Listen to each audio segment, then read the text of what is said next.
We are all souls in a human form. All of God's creation has a soul or a consciousness to which we are all connected, every one and everything. We're all united through a common energy, an energy which enables us to feel and communicate with others. You might like to call this telepathy. Therefore, the illusion of the individual takes us away from God and its creation, and indeed majesty. Everything's an illusion. Nothing is real. Everything is an hallucination. Everything is simultaneously right and wrong. We must be guarded in our thoughts and speech, as these actually create our environment.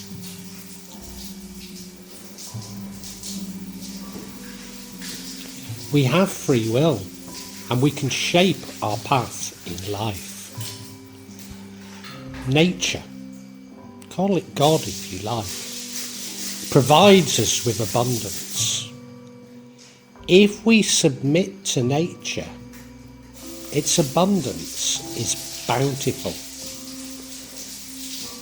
But when we hoard this bounty, then scarcity becomes apparent. But do not be mistaken. These are man-made scarcities. They're not created by nature. No, nature seeks balance. So if we push against nature, there will be an equally strong and opposite reaction, or a balancing. Some people might like to call this karma.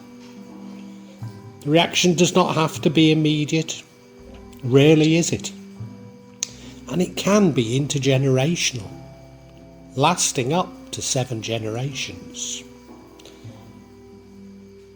Therefore, a dramatic imbalance in nature will create an equally dramatic imbalance.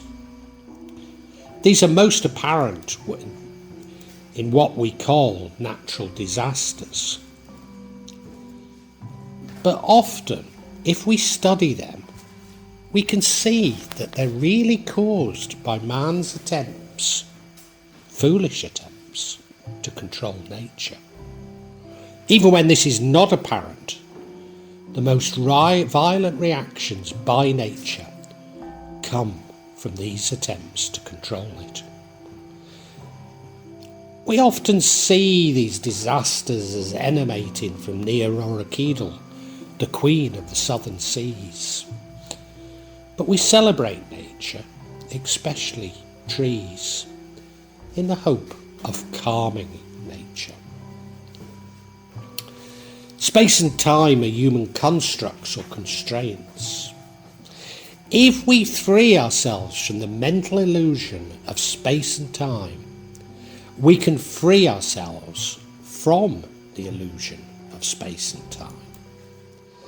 Therefore, we're able to move through space and time if we can overcome or suspend our disbelief.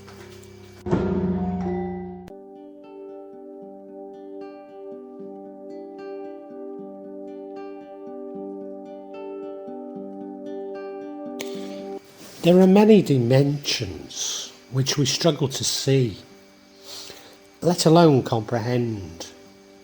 But we can conceive these as 7 other worlds.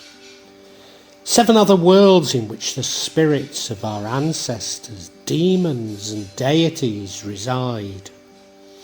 We struggle to interact with these other worlds, but they can and do shape and influence us.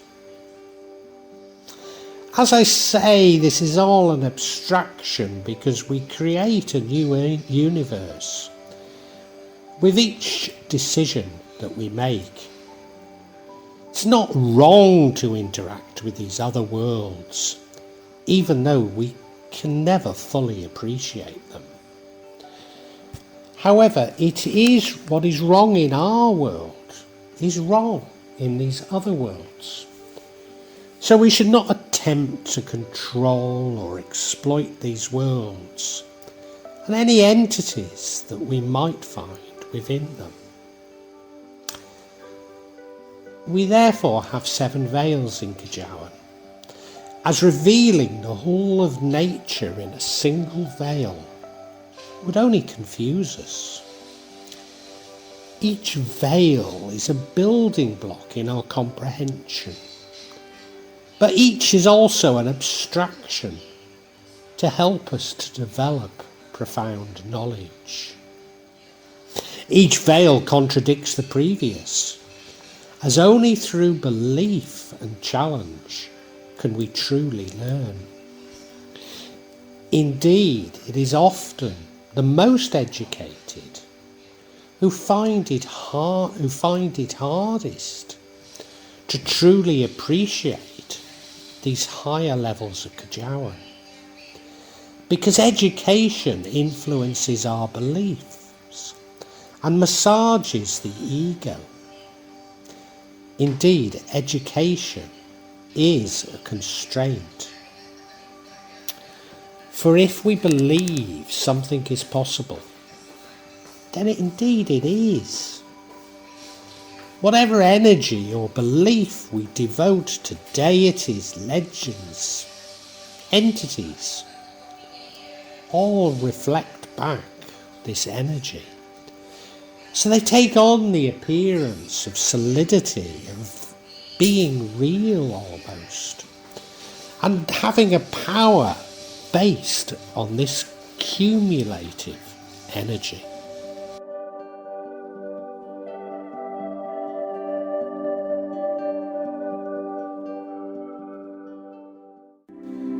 Our experience on this earth is a learning experience.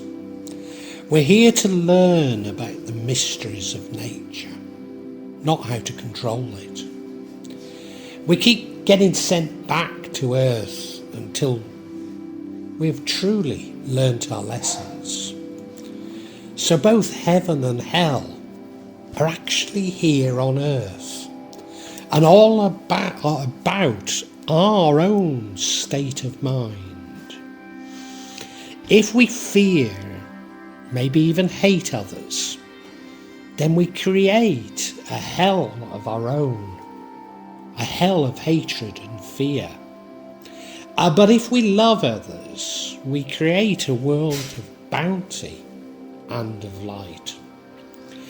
This leads me to believe that those being punished are sent back to earth as psychopaths and narcissists, people with low vibrations, but full of fear and hatred.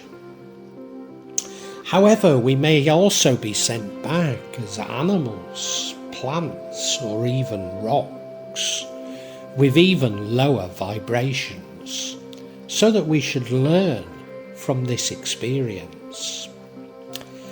Heaven and hell are therefore metaphors, and it may be useful to see them as having 7 levels, each having 7 levels. The levels being determined by how close or far they are from God. Love, submission, and controlling the ego are key to the lessons we've been given to learn. So this involves freeing ourselves from all habits, all addictions, and all desires. And this includes releasing those we love to live their own lives and to be themselves. But we have nothing to fear in submission, and know that Semar is looking after us. Indeed, Semar reminds us not to forsake these beliefs for whatever reason. including new sets of beliefs that we will always incorporate within our thinking.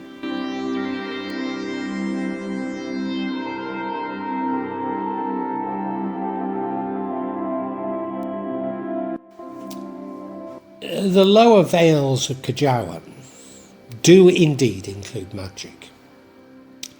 Learning about magic helps to deconstruct those beliefs we hold about the universe.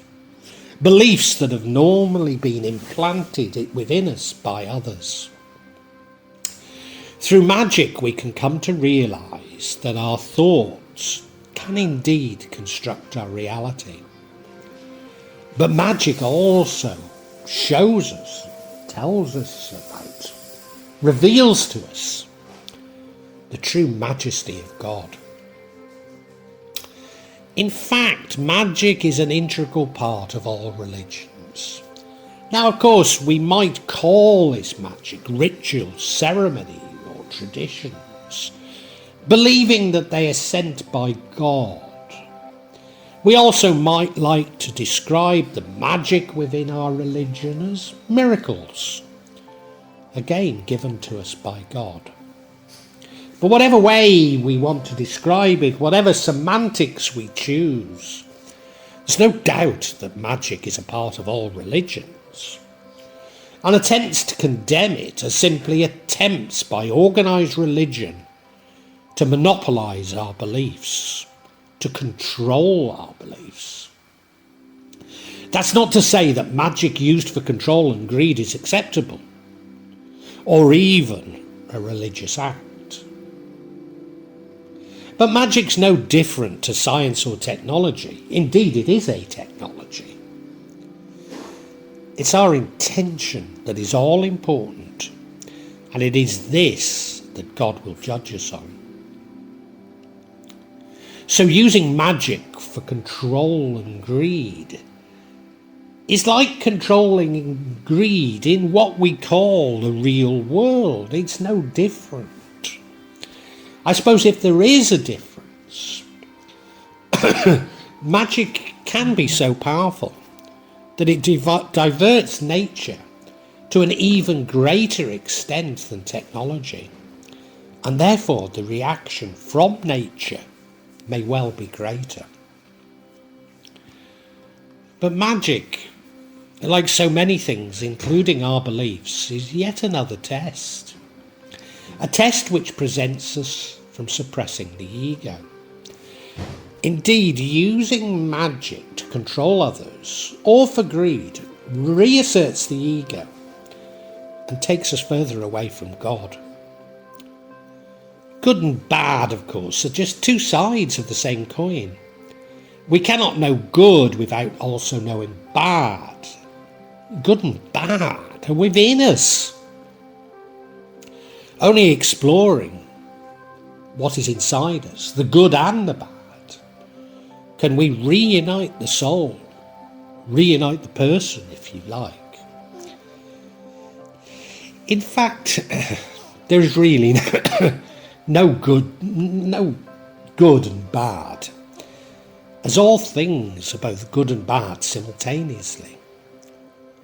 So our role is to experience both the good and the bad, not to judge others, not to condemn others, for that is God's domain, and He will judge our intentions. He will shine a spotlight on us.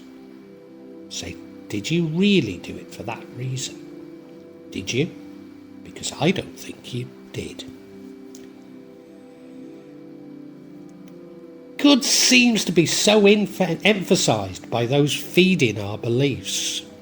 And yet when we look at the actions, they don't seem to be following them themselves. Exploring what is bad may be a shortcut to uniting the soul and finding God.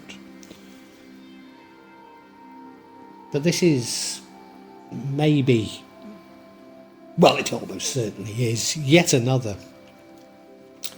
trap, a subtle trap to reassert the ego and divert us from finding God, especially if we enjoy or desire that which is bad. Now, having said all this, I'm sure you have your own views of what is good and bad, even a hierarchy of sins, if you like.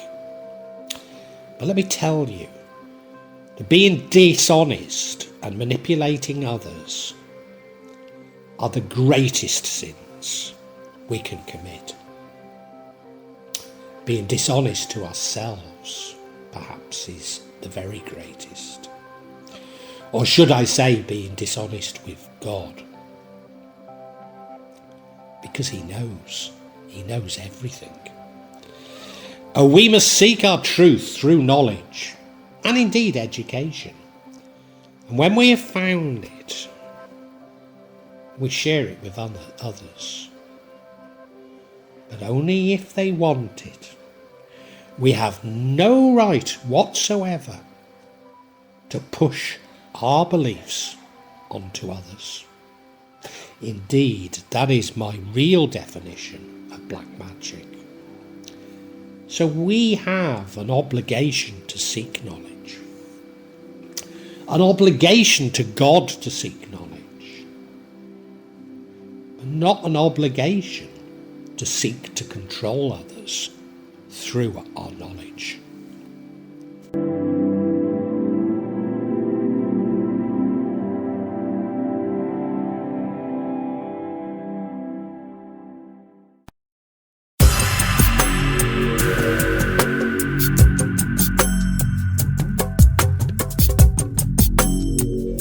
There is one God, only one God, the creator of all things.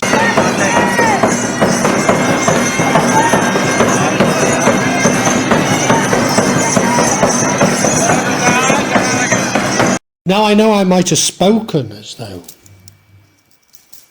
I don't believe that, but I earnestly do.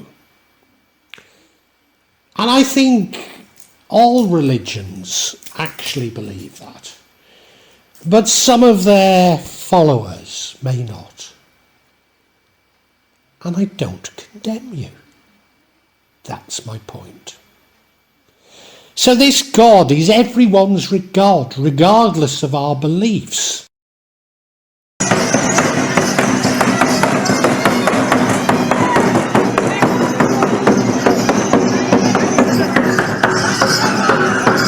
Including our religious beliefs.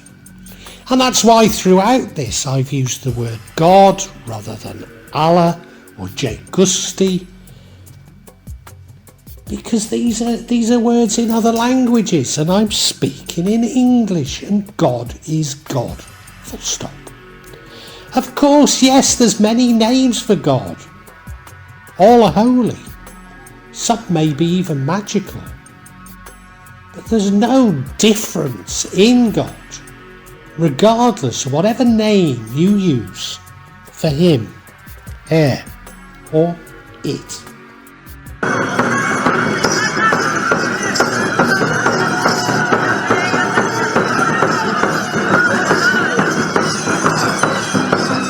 And yes, I really do believe that God could be a him, could be a her, could be a it, or more importantly, is all three. I use the word him regularly because that's the way the Arabic for Allah is normally translated.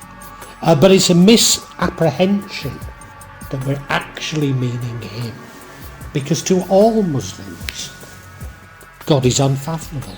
So must be both a him, a her, and an it.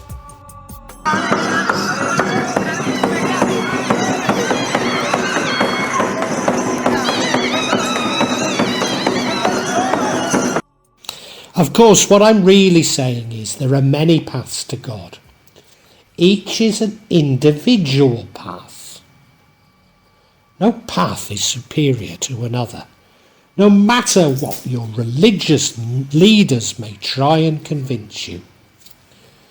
Now, some people might like to pray through natural features, mountains, rocks, trees, ancestors, saints, angels, lesser deities, even construct statues or idols, if you want to call them that, or reminders of these entities. And I know you're all screaming, this is idolatry. Where does this word idolatry come from? Yes, I know you're going to point to the scriptures, but it's a mistranslation. Because it's only idolatry, there's only harm unless you believe them actually to be God. And even then, I don't condemn those who do so.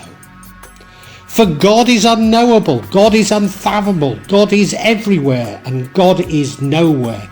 God sees all that you do and knows all that you think. So don't go accusing others of idolatry, of Satanism, of polytheism, of shirk, when really your motivation is just to accuse others, just to elevate yourself and your own ego, because God can see straight through it.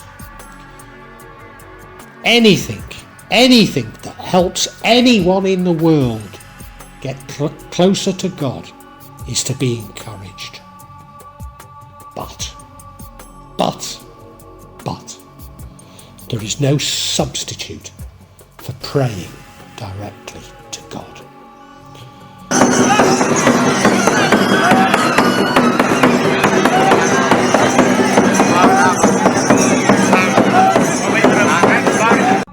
Just as there are many paths to God, and these are individual paths suited to the individual, how you pray is your choice.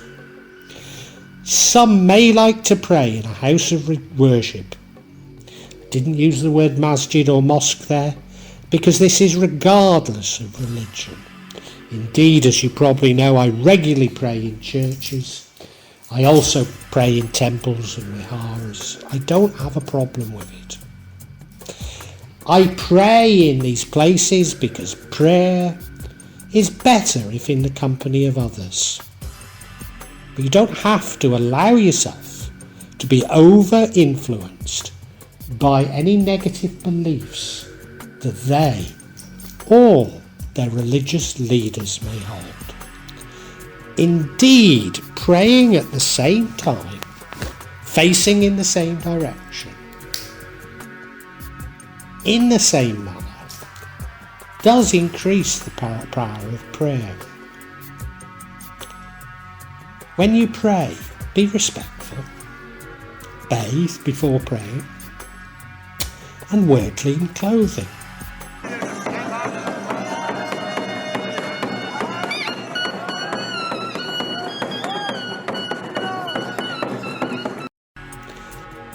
However, if you choose to pray in nature, the only beliefs that will influence you are those from nature. And this is the imprint of God, far less distorted by the will of man. Remember, God is everywhere, both inside and outside of us. Our purpose in love is to unite the external and the internal God. They're not really external and internal.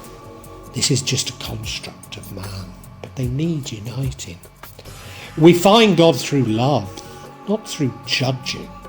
We find love through suppressing the ego, not elevating it.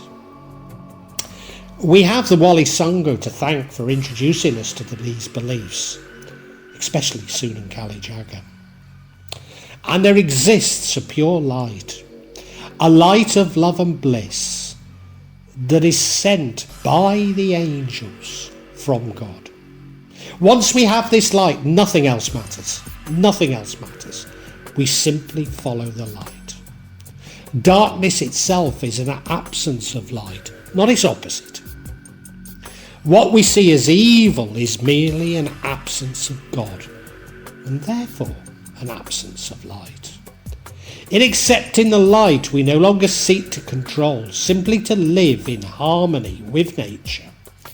For once we have submitted and accept the light, we become much more optimistic, and this attracts blessings. Now we can find this light through meditation, maybe mixed with fasting, as the privation of the body suppresses our ego, because it taps into a superconscious of the whole universe, superconscious of nature, of God, or maybe the cumulative conscious of all of God's creation, including God himself.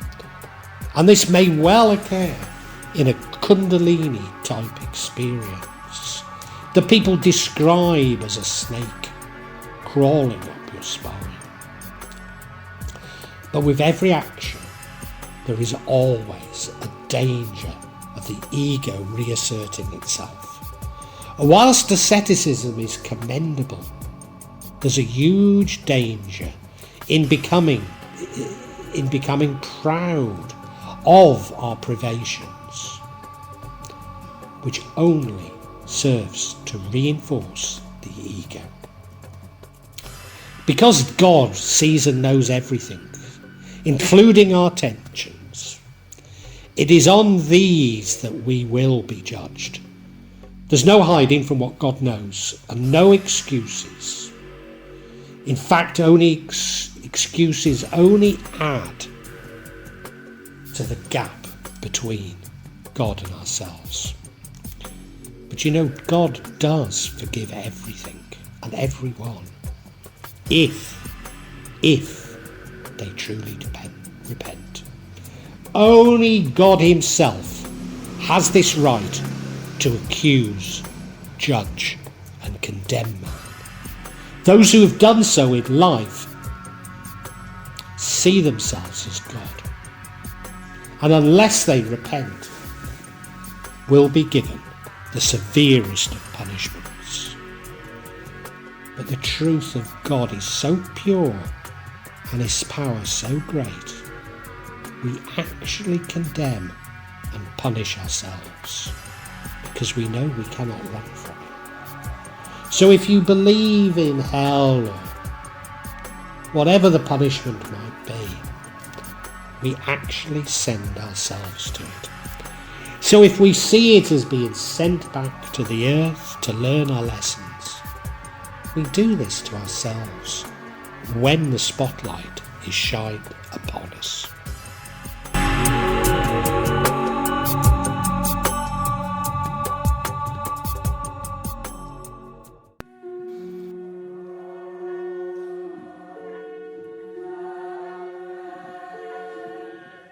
Our aim, or quest if you like, is to become at one with God.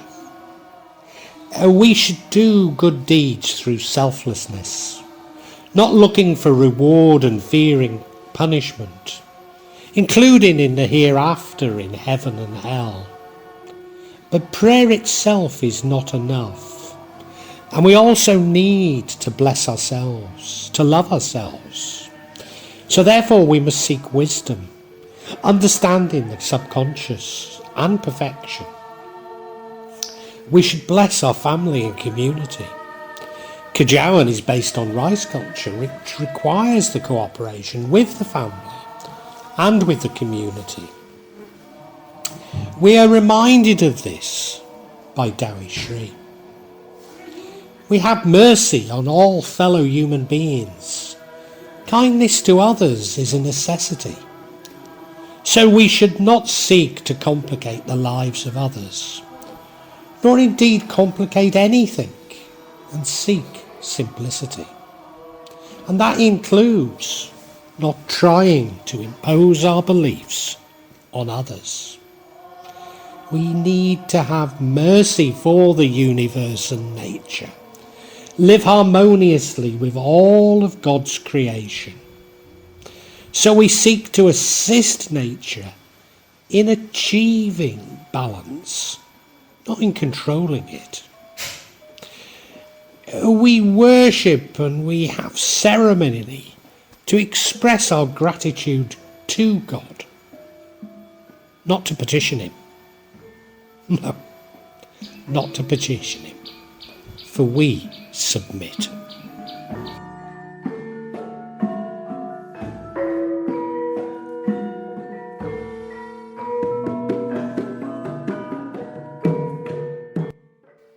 We co-create the universe with God.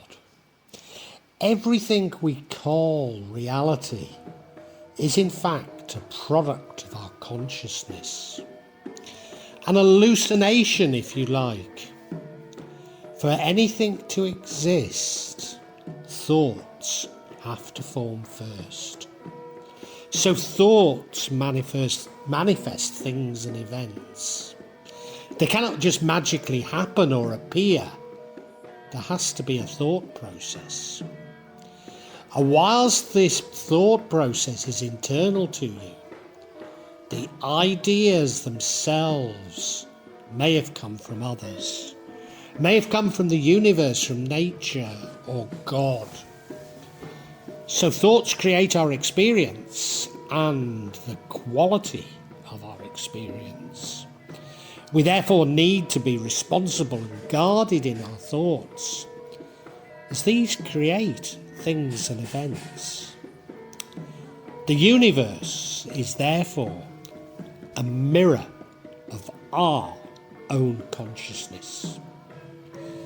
But even the universe is a mental construct of God or the Creator. Our behaviour is driven by our thoughts and therefore our beliefs. But all too often, our beliefs have been given to us by others, such as teachers, journalists, politicians. Therefore, we all too often behave in ways that appear to be programmed. We cannot change our behaviour without first changing our thoughts. This is the basis of manifesting. We change our thoughts to behave as though we already have what we desire, and then it will come to us. So we can change what God or nature has destined for us.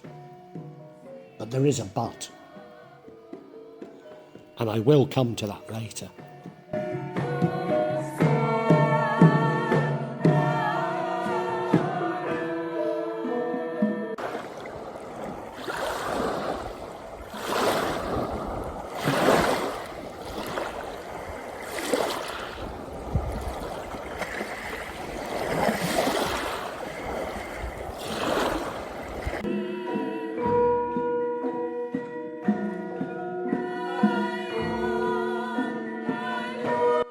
We are created in God's image. Everything God has created has His image imprinted within it. God is everywhere, both inside and outside of us. And whilst our vision is restricted to a certain field, which is intermediate to the macro and the micro, the laws of the macro also apply to the micro. So what we believe to be the laws of physics are simply an observation in a zone of transition between the macro and the micro. It is our own myopia that is misdirecting us. Nor can the micro be separated from the macro, as everything is dependent on everything else. The universe, what we see and what we are able or unable to see, is like a hologram. Every small piece is imprinted with the whole.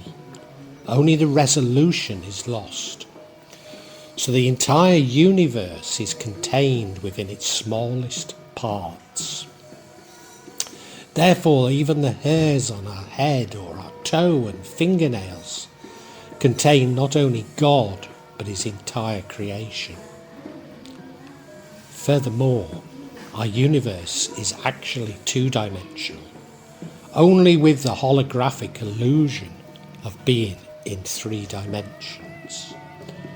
But there are many other dimensions which we can partially see and interact with if we suspend our disbelief.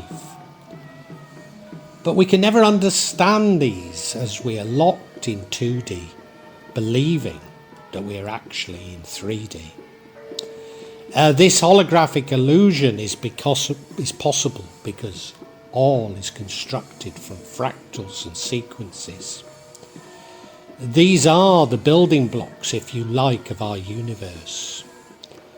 We can understand these sequences,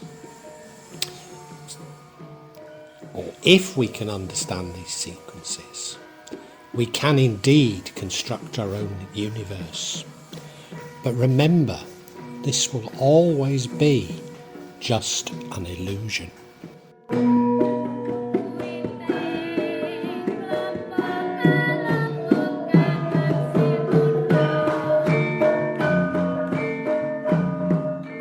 Everything vibrates, or in a state of vibration. There is no rest.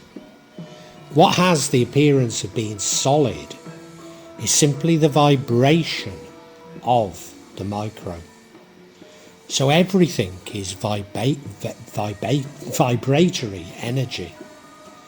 Therefore, the whole universe is experiencing solidity through the hologram. But in reality, it's just vibrating. The frequency of the vibration determines an object's experience. So in this dimension, so-called inanimate objects will have the lowest vibration, followed by plants and animals. Entities from the higher dimension, like angels, will have higher vibrations. So in the case of a human, the higher the vibration, the more fulfilling the experience and the closer they are to God. We raise our vibration through love and lower it through fear.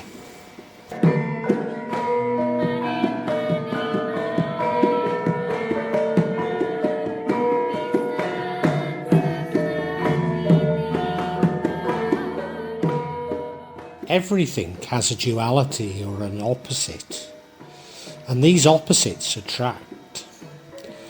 Opposites are identical in nature, but different in degree. In other words, they're on a scale rather than actual poles or cathodes. This is like darkness and light, with darkness simply being an absence of light. Ultimately, like good and bad, ultimately these dualities will be rectified.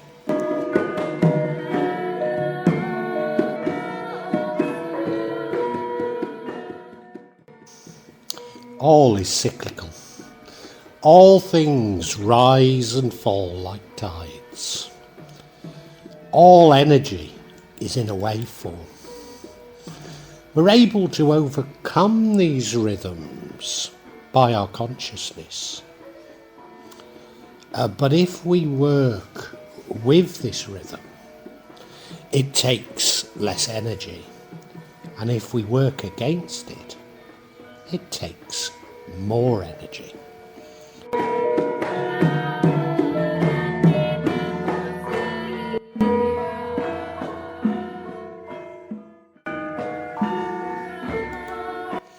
Every cause has an effect, and every effect has a cause.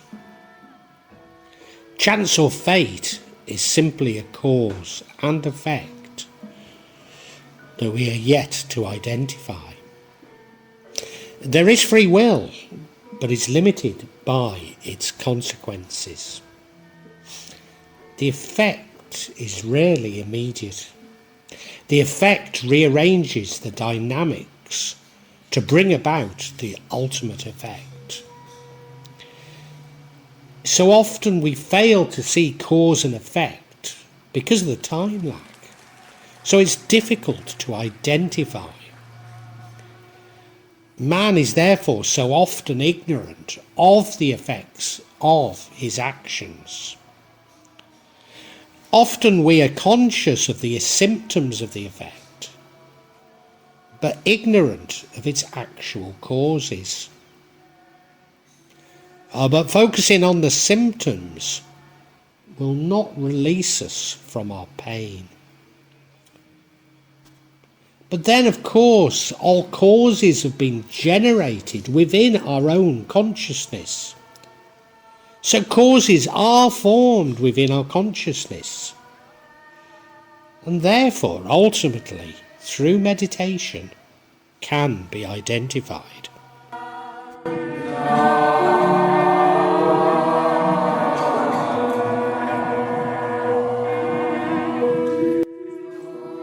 Everything can be said to have a gender, but we're all composed of both genders. Oh, we might like to see this as left and right brain, as conscious and subconscious. But to actualise, we must unite these genders, and therefore unite the hemispheres of the brain.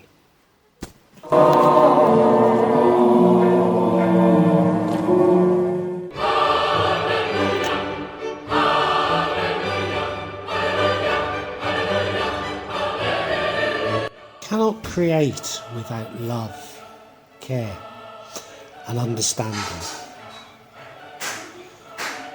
For we are really all one. So to love all is to love oneself, and to hate is to hate oneself.